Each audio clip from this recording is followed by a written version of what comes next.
欢迎收听9月27号的迦南之声，我是世谦牧师平安。我们今天要来分享以斯拉记的9章1到7节，重建圣殿 2.0 的代求。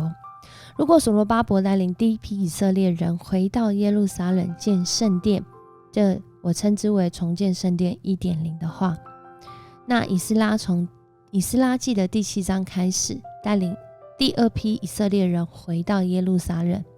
他们要重建圣殿 2.0，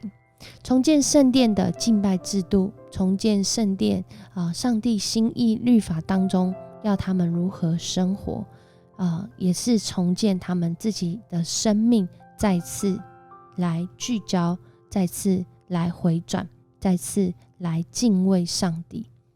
我们今天要来祷告，要来 RPG 的经文在提摩太前书的2章1到2节。首先我劝你要为所有的人向上帝祈求、祷告、代求、感恩，也要为君王和所有在位的人祷告，好使我们能过着安宁、和平、端正、前进的生活。在昨天的经文我们讲到，以斯拉带领了这第二批大概5000人的以色列人回到耶路撒冷。在这个回去当中呢，他们经历上帝亲自的保护，没有军队陪同，但是他们所带的这些金子、银子，这些贵重的物品是超越第一次回去的时候而这个第二批人回去的时候，他们带了这些东西终于安顿在耶路撒冷，然后将这一切的东西归位然后要开始过我们一般生活的时候，这个时候就是今天9章开始的段落。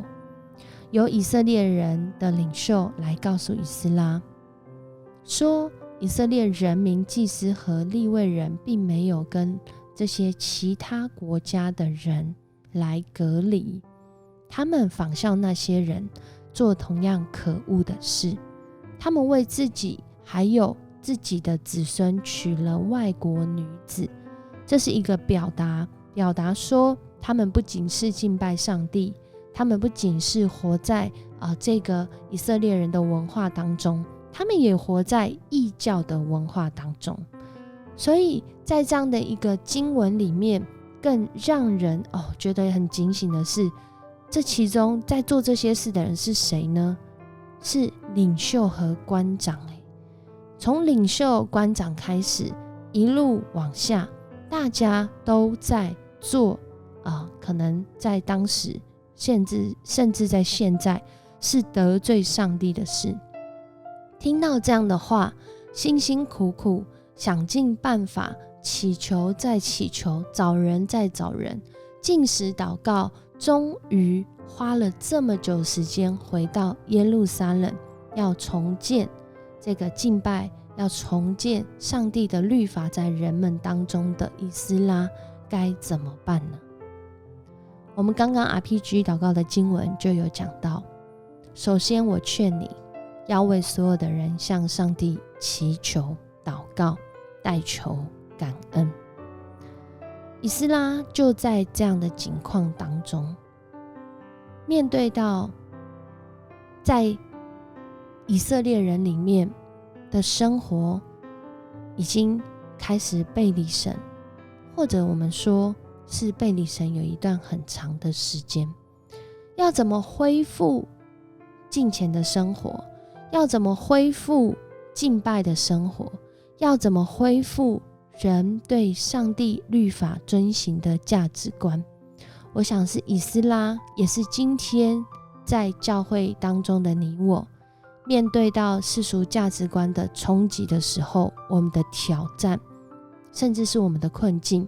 因为我们可能就面对到有人正在挑战我们对上帝价值观的想法，而我们如何来回应呢？在今天的经文里面，以斯拉他听到这件事情，他就悲愤的撕裂衣服，把头发和胡须忧伤痛苦的坐着。其实这就是在当时他们悔改认罪的一个行动的表达。他坐在那里，直到要献晚祭的时候，因为上帝曾经说过，他要对付这些流亡归来的人所犯的罪，所有听见这话而惊慌战惊的人都来围绕着我。以斯拉身边也有一群，他们对上帝的话有记得有纪念，所以他们也来问以斯拉该怎么办。因为在我们的环境当中，真的就是面对到罪恶试探，以斯拉的做法是，他就来到上主我们的上帝面前，承认自己的罪恶，承认自己的软弱，承认自己以及我们的民族，我们的以色列人们得罪了上帝。这是一个认同性的悔改的祷告，这是一个为人代求的祷告，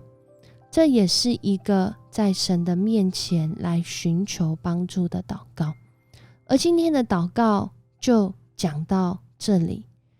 因为我们的罪过，我们和我们的王以及祭司们都落在外国君王的手中。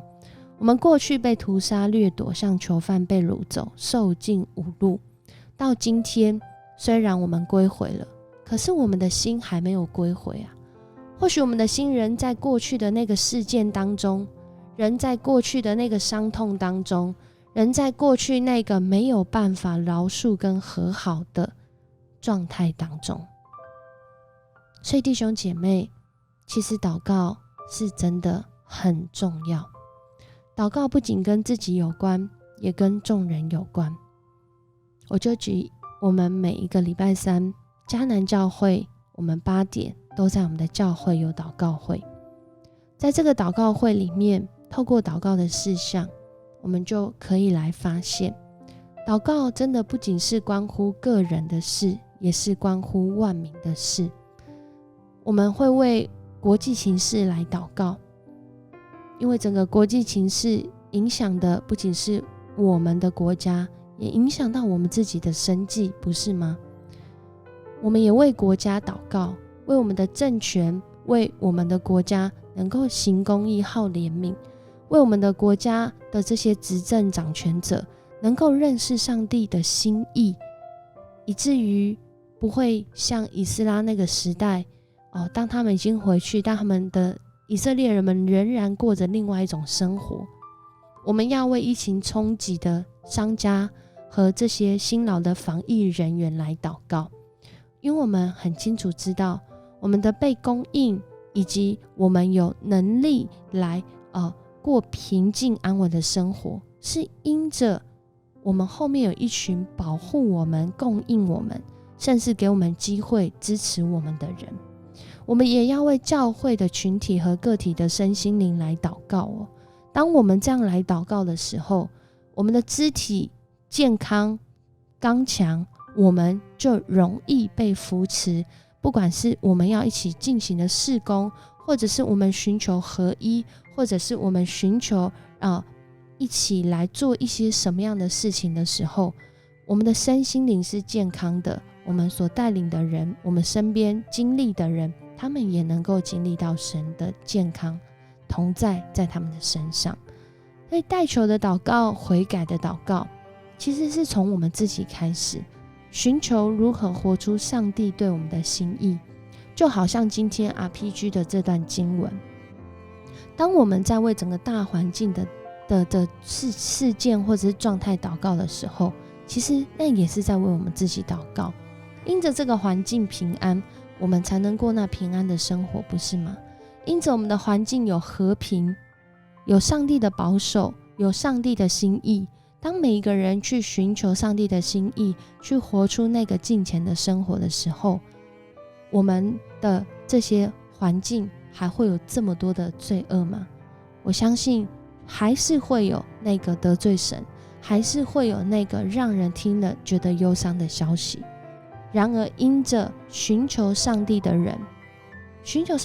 自己就先经历那平安的意念，寻求上帝的人就自己先经历那个上帝的心意。对我们身边正在经历这些遭遇的人，我们怎么陪伴跟怎么跟他们对话，我们就知道要怎么样来过日子。所以弟兄姐妹，祷告真的非常的重要。透过以斯拉的祷告，他不是先去找出谁是那个主犯，谁是那个让人跌倒的人，他没有先做这件事，他也没有先非常生气啊，非常在那里大发雷霆他也没有先在那边就很难过，一直哭，什么事都没办法做，他是先来寻求上帝。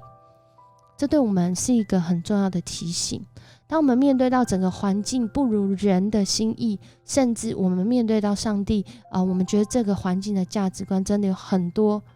不如意，很多令人难过、生气，甚至我们不能够了解为什么是这样发生。我们需要起来祷告，为我们身边的人祷告，为我们自己祷告，也在这个祷告当中求上帝帮助我们，让我们知道我们怎么样来行，来参与在上帝他对人那平安的心意里面。我们一起来祷告。主，我们来到你的面前来向你祷告。我们真的要说，我们真的有很多的不明白，但是就在神你的带领当中，一步一步的，渐渐的，慢慢的了解主你对我们那又深又广的爱和那美好的计划。主，你透过我们的生命，在我们的代求，在我们的祷告，在我们的服事，在我们的生活当中，你使人因着我们的祷告来经历你的恩典，更是使我们自己就是那个经历恩典的人。主恳求主你来帮助台湾在这个时刻，不论我们是在面对到